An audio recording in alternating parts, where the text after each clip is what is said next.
Israel orders new evacuations in Gaza's last refuge of Rafah as it expands military offensive. Rafah, Gaza Strip. Israel ordered new evacuations in Gaza's southern city of Rafah on Saturday, forcing tens of thousands more people to leave as it prepared to expand its military operation deeper into what is considered Gaza's last refuge, in defiance of growing pressure from close ally the United States and others.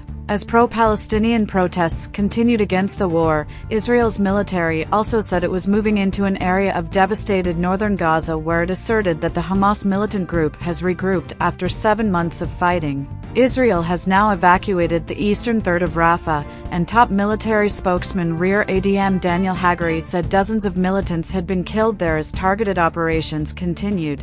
The United Nations has warned that the planned full-scale Rafah invasion would further cripple humanitarian operations and cause a surge in civilian deaths. Rafah borders Egypt near the main aid entry points, which already are affected.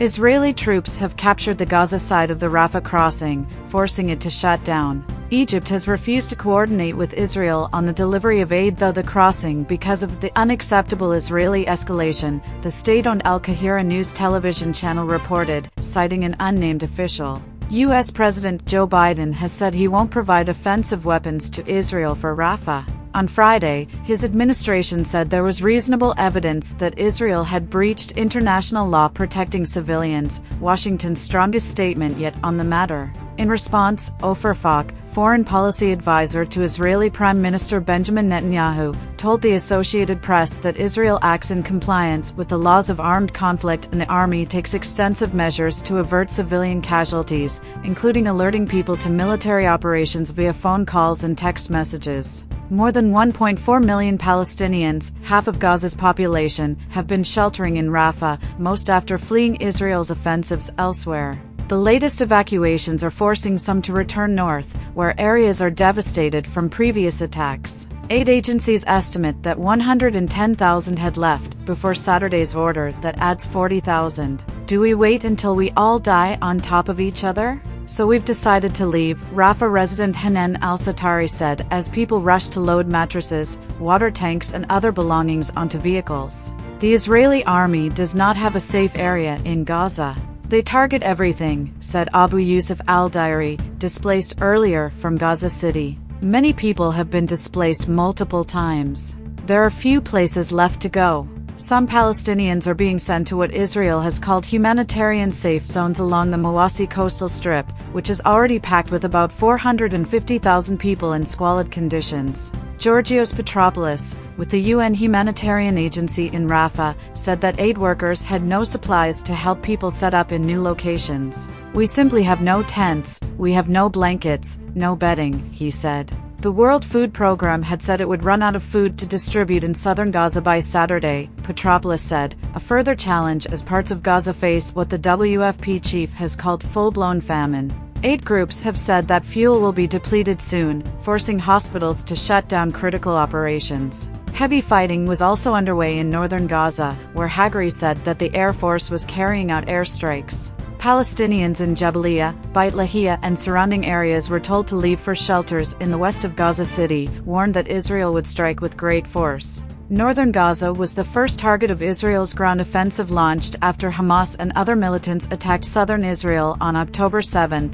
killing around 1,200 people, mostly civilians, and taking another 250 hostage. They still hold about 100 captives and the remains of more than 30. Hamas on Saturday said that hostage Nadav Popplewell had died after being wounded in an Israeli airstrike a month ago, but provided no evidence.